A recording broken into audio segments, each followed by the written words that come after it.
Hello, this is Justin Bender, and I'm sitting with Josh Flowers, and he is the owner of Little J's Bar in Houston, Texas.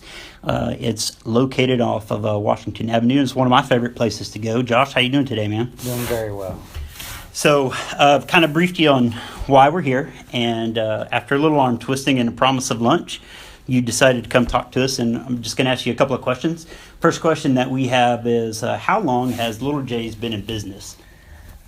4.5 years. Oh, fantastic. How have you liked it so far? Has it been rewarding, not rewarding? Constant mix of emotions. Why is that? Sometimes it's rewarding and fun, and then other times it's a beat down. Both physically and mentally and emotionally, I would assume? Yes. Fantastic.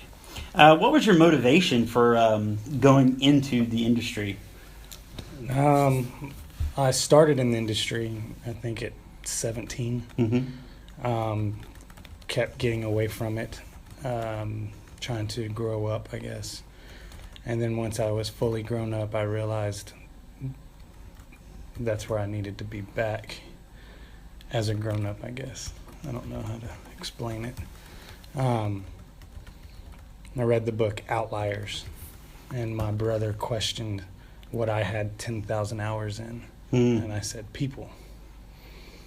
And I was sitting on an oil rig in the middle of the Gulf of Mexico around no people. And so it made me reevaluate what exactly I was doing. Perfect. I'll tell you what, the next question is kind of a big question. Let me preface it real quick.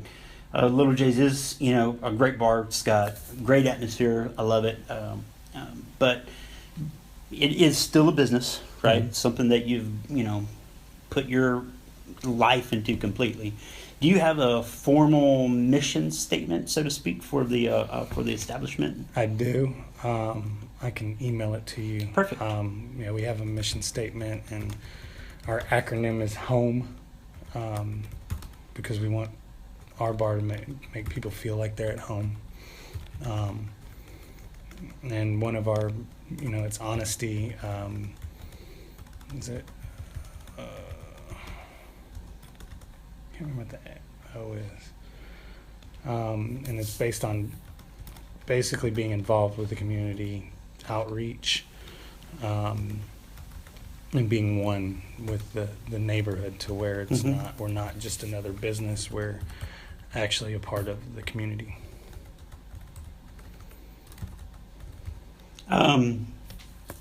Let's see here. The next section of the question is which it doesn't really apply, but do you have? I mean, it's not just the mission statement, right? Is the you have performance objectives that you constantly try to hit. Mm-hmm. What would you have, like a couple of those that you could list out for us? One of the ones is tracking and seeing how we compared to our competitors, which isn't everybody around us. It's certain ones that are similar, and I look monthly on that, on improving, where we sit, and then also improving from where we were a year ago, and then track, the difference in food sales versus alcohol sales, and increasing. The goal is to increase both, but as long as you see a positive and not just downhill. So both sales and revenue, basically, driven benchmarking, right? So I guess this is the $1 million question for everybody. What are the keys to success in your business? Customer retention, the building and keeping of regular guests, and then also quality customer service to where new people receive the same treatment and want to come more often. Just so the recording knows, I'm typing up as we talk here, just to make sure I capture everything. Quality customer service and customer retention, building and keeping of the regulars, right? Basically, that firm customer base that can, support you, you can talk to, and you also have I would assume that you would also, if you have regulars, you have a real insight into the neighborhood to kind of tie it back to the objectives, for any outreach opportunities, right? You see a guy coming in all the time, you want to, reach out to him, and you find out he's a veteran, and next thing you know, you have, the cigar outreach or the cigar night, for outreach for veterans, those types of things. Is that a true statement, you think? Yes. I mean, that's kind of the foundation that you're going off here with home being that, right? Yes, sir. Next question on our list is, how do you describe the culture of your internal business operations? And this breaks it down into 3 categories: strength of management, ability to retain employees, and that quality of customer service, right? I mean, we talked about that just briefly, but you want to make an opening statement and then get into the individual pieces, or how does that sound? Sure. Okay. I want to say the culture of internal business operations is fragile. So far, my ability to retain employees is, over the past year, pretty low. That's probably one of my biggest issues, is in order to keep and retain regulars, you have to keep and retain the same employees to build those relationships and not constantly start over. And it goes all the way to the management level. I think right now I'm currently building on that and hopefully getting a good group in, but every time I think that, it's Something a else day happens. away, and then we start all over again. It's very draining and tough to deal with. I understand that. Let's just kind of expand that a little bit, right? Very difficult to retain employees. I mean, obviously, the industry itself, it's hard. I've heard there's a lot of turnover in the industry itself, right? Why do you think it's hard to retain the good ones, if you've even gotten any good ones? And I mean, can you give us any insight into that? Yeah, one of the main things is the industry itself is treated as a part-time job. Even people that have done it for 10 years don't still take on the mindset of a career. And so you are expendable if you don't fit with their schedule or their There's always another one. yeah. And they, on top of that, the freedom brings out true character, I guess, and you learn how many people take the easy way out, and a lot of times the easy way out is theft, where they're going to make more money no matter what, or they get caught up in the industry game of hooking up other people so they can get hookups, which they don't even relate to as theft. It's a very borderline moral ground that makes it tough. And it's, do you allow so much and let it happen, or every time you pull the trigger and get rid of them and hope you find one eventually? I know it can be very difficult, but is it? Let's tie it back to the fragility of it, right? And then step down to strength and management.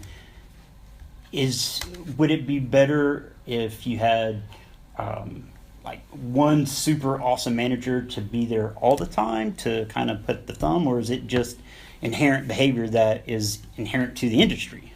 No, it's, So if you had basically, what is your strength? multiple of those, Go ahead. you do need somebody there to keep their thumb down at all times.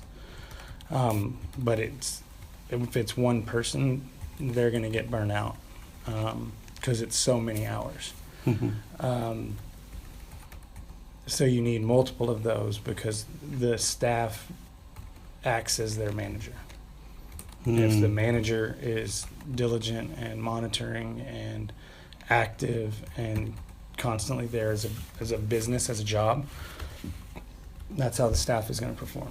If the manager decides today's a fun day, then the staff mirrors and they don't work to the same potential that they should because they see their manager and that's what they're going to match.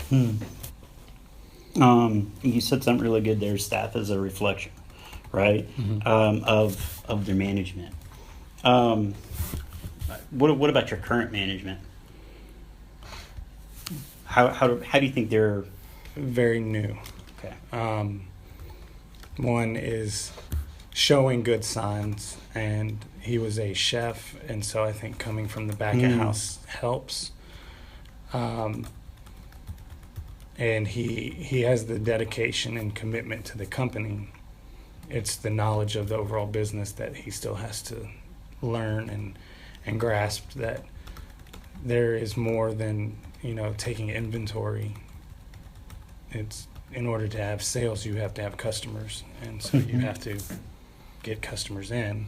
And so it's a huge, Learning curve for him, I would imagine, right? And I even said it before.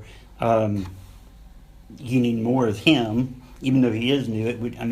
In order for the entire operation to be successful, you need multiple of him so that he doesn't get burned out or you don't get burned out trying to, fill in those gaps of your day-to-day management practices, right?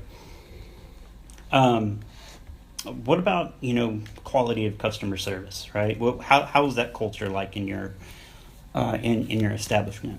It varies. Some days I would say it's really good. And the power of the cell phone can manage that too, where you walk in and your staff's all on their phones, not building business, not inviting people, just doing their own thing. And what mood are they in? You can have a good employee overall, but that person's in a bad mood that day, so they just don't give good service and treat people with that welcoming, attitude, and it's almost like the customer's a burden.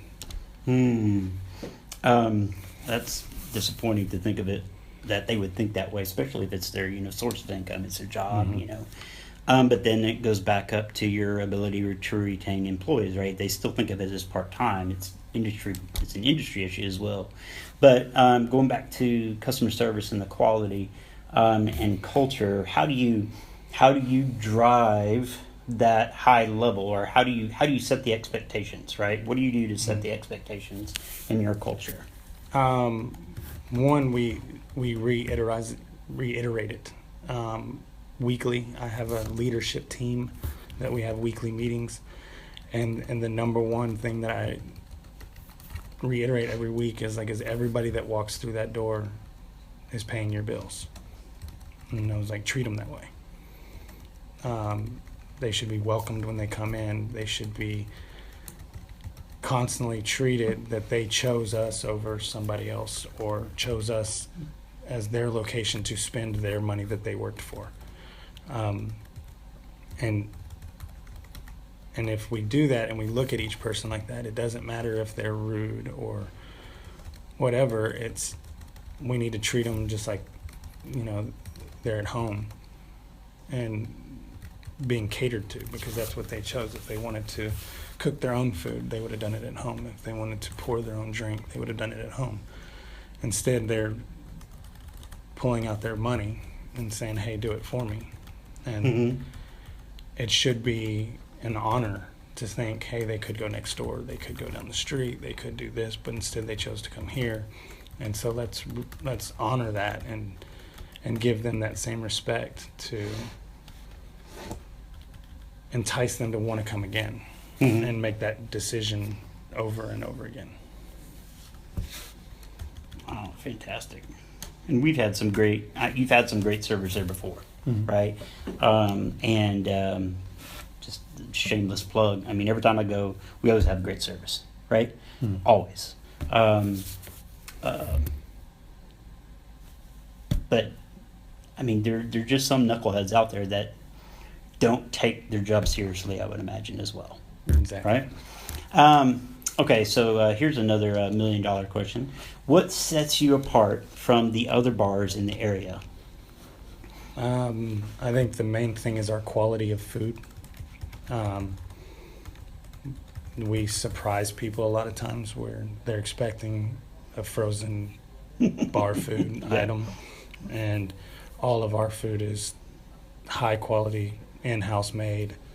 Um, that creates a better appeal. And the laid back atmosphere, I would say, is different. We don't create that fancy Uptight. yeah, feel. You can come in flip flops or shorts or a suit, Mhm. however you feel, and be welcome just the same. What is your new sign on your wall that you showed me last, a couple of weeks ago? Hang out, drink up. Hang out and drink up, which is fantastic. By the way, been wearing my shirt constantly. Might want to mention that here. Laid back atmosphere, hang out and drink up. Not drink, but drink up. Not pretentious. I would add that in, right? Your bar is not pretentious in any way, shape, or form, right? Mhm. It's everybody's welcome, right? And it goes back to your core, your core foundation of treating people as if they were in your house and you were serving them, right? Get a little more detail. What about menus and special events, menu specials and special events? What do you do in those areas? We do something every day of the week, pretty much. From food specials, food drink combination specials. You want me to list them? Or just, I mean, like an example. On Wednesdays, we do a burger and beer combo for $8. Tuesdays, we do $1 tacos. Hmm. Uh, Seriously? Yes. Why didn't we meet over there? We're not open yet. Dang it.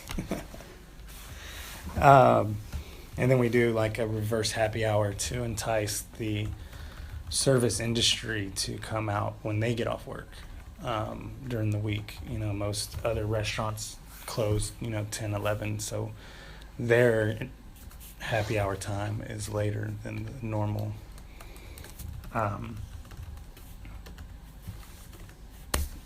We do discounts on buckets of beer on the weekends. We just started a deal yesterday of if you buy a pitcher, you get 6 wings free. That's a really good deal, actually.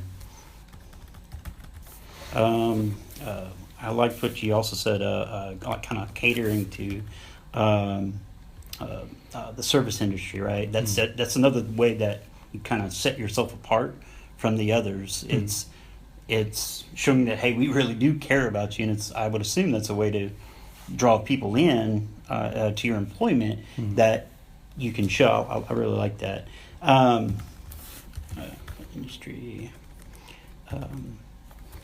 Industry happy hour specialist. You called it reverse happy hour, right? Mm-hmm. Okay. Something new every day. It's either food combos, drink combos, food drink combos. I would assume you also do like big giant events, right? Mhm. What type of big events would you have? We do different fundraiser events. Once a month, we do the Cigar Night for Vets event, first Thursday of the month. And then we're working on building a veteran spouse, parent, wife, ladies' night once a month. Because we don't feel a lot of times they kind of get forgotten. Mhm. And that they need to have those relationships amongst each other also, for support and outreach. And then we do different, fundraiser events. We've got one coming up next month called Operation Glove, which is an organization that we've partnered with for 4 years now. They utilize Mhm. baseball to battle against active duty suicides. so we collect gloves and balls and raise funds for shipping and send all of that to active duty troops. Mm-hmm. What's your reasoning behind the emphasis, especially in your fundraising, towards veterans? Is there anything that I just feel that not enough is done.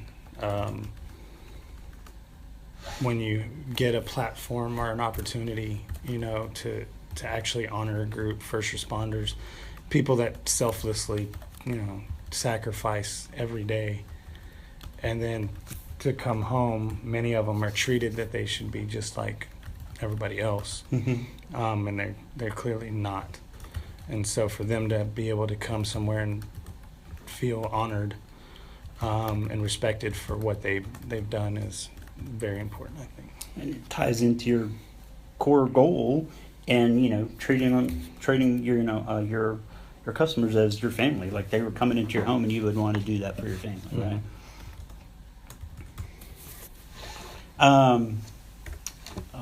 Whoops, hold on. Erase that piece. Only a couple more questions, I promise. Weaknesses. Weaknesses that you'd like to improve on, and well, let's just focus on that one. The second part is, how would you like to implement those new improvements? So let's talk about some of your weaknesses that you'd like to improve on. One, I can tell you, like, my biggest goals is one, like, our happy hour business, early business throughout the week is not consistent, not a driving crowd. Like, if we don't have an actual event going, we don't have a normal happy hour business. And the biggest day that it affects is Fridays. Our Fridays are actually one of our slower days of the week, which is odd. You would think it'd be busier. Mm-hmm. And in comparison, we do, let's say, $3,000 on a Friday sales, and the 3 neighboring bars that are within walking distance do approximately 20 to 25,000 on the same day. And so, where are we lacking in that appeal? Is my ongoing question, where people would rather pay more and wait in line than come to us. Why is that? Right. So, actually, that's a perfect segue, right? How do you improve that? I don't know. I'm working constantly to try and figure that out. I think the main thing is outreach and scheduling of events with different organizations to constantly fill that void and not assume people are going to come in. Is to, I've now hired on a events coordinator that her job is to do outreach and find different organizations and groups that want to host events. And one major thing we're doing, because we're not open for lunch during the week, that I'm working for her to improve, is actually renting the facility out for business lunch and learns. Because you can do different presentations, you can do whatever, and you have the in-house catering. And that way we're not opening for lunch with the thought of, hey, we're going to be busy or not. We're actually opening for a specific reason and a specific group. So to search out people, or to search out, people. Let's look at people, and People then or organizations. Yeah, that's the word. I couldn't think of that word. That's what people work for. And then, of course, renting the facility out. Any other weaknesses that you see as far as your happy hour? Except not except your happy hour, but in addition to your happy hour. Yeah, is communication amongst staff. Like I said earlier, we have our leadership meetings, and time again, it's whatever's discussed in that meeting, only that group knows. It doesn't get passed down to the rest of the staff like the goal is. So then when I come in and question something, they're like, oh, I didn't know. And it's, well, you should have, because this person should have told you. Mm-hmm. That there's lack of leadership and communication.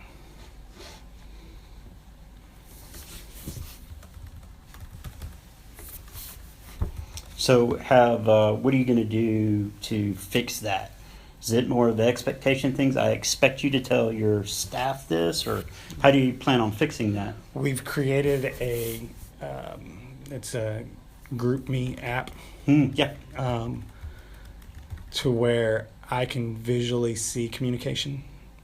So it's your job is to make sure this gets told and not, oh, I didn't work with that person, so I didn't get to tell them. You just post it and everybody sees it.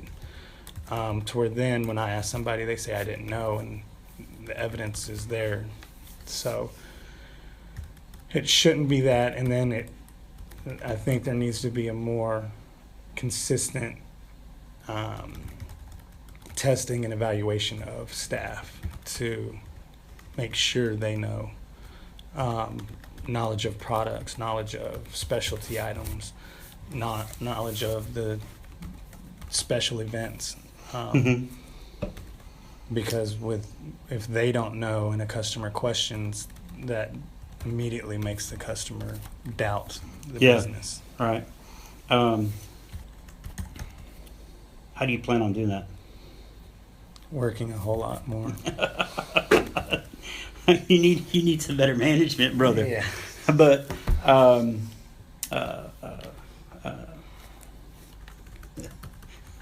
I'm sorry. That's you can't work yourself into a grave though. So I mean, is it is it something that you could leverage like a LMS type deal for a learning management system, i.e., this is all the stuff that we have.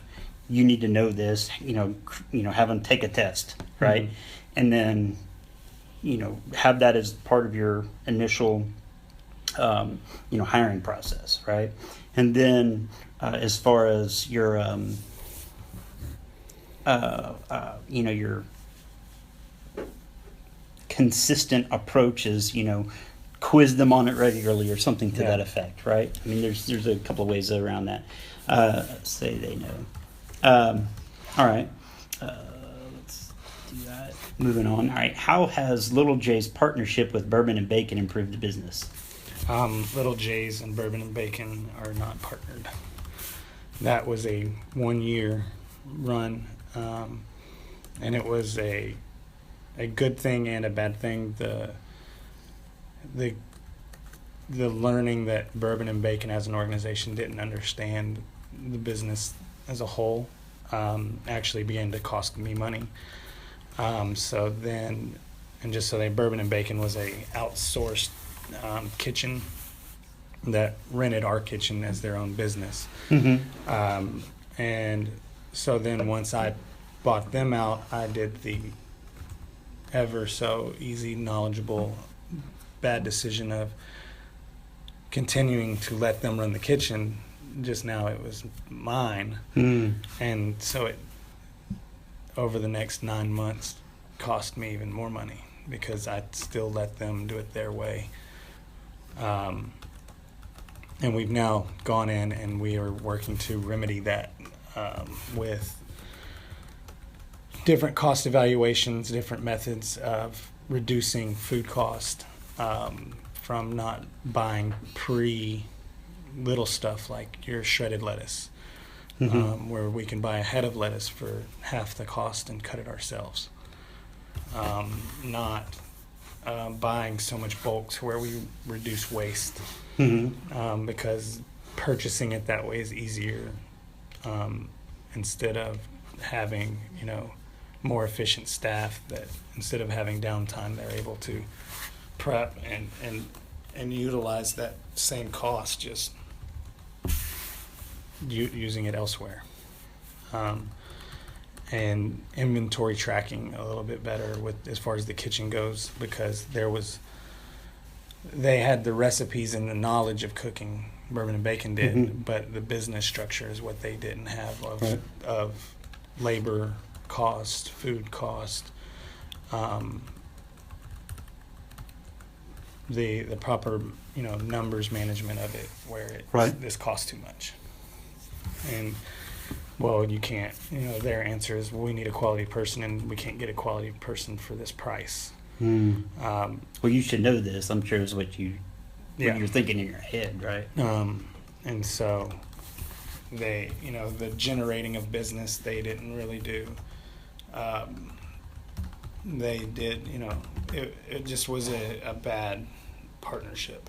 But a Because very of their good lack learning of- experience. Yes, and I mean you've learned so much with that process. I would imagine that you're already seeing results of better kitchen processes, Mhm. right? Just like you were saying with the lettuce, Yep. right? So it's unfortunate, but their poor business acumen led to more problems. So it is important to have it's good that you can cook and you're really good at it, but if you don't have the business knowledge behind it, I mean, it's never going to yield the results that you think it would yield. Exactly.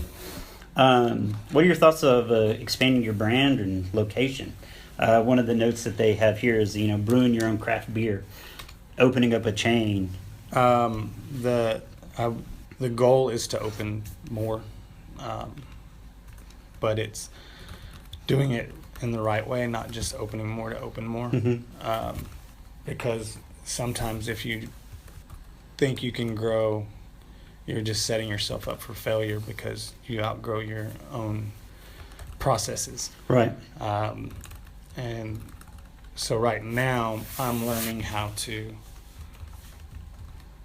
be away from the business, which if you're going to open another one, you can't be fully engulfed in one and Mhm. think you can leave, because then it's just going to collapse.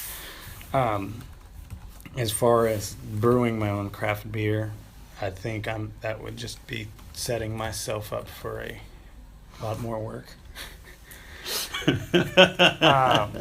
But it's also, it's not what our brand is about. It's you're kind of spreading yourself thin and trying to be too much, where our brand is based on the customer service, the environment. If we then turn into a craft beer, we're now directing ourselves in another avenue that we're not Mhm. really for everyone. We're directing ourselves to beer people. And so it changes your segment and your direction. And I don't know how to make Bud Light. They do a good job of it. Where you want to be, that's funny. And to be honest with you, you can't start making a craft beer. For one, I'm fat enough as it is, and number two, if you had your own craft beer, I would be even fatter. So, Yeah. Where- Now we have, as far as expanding the brand, we've discussed bottling some of our sauces Hmm. to sell, whether it be with HEB specs, Whole Foods, etc.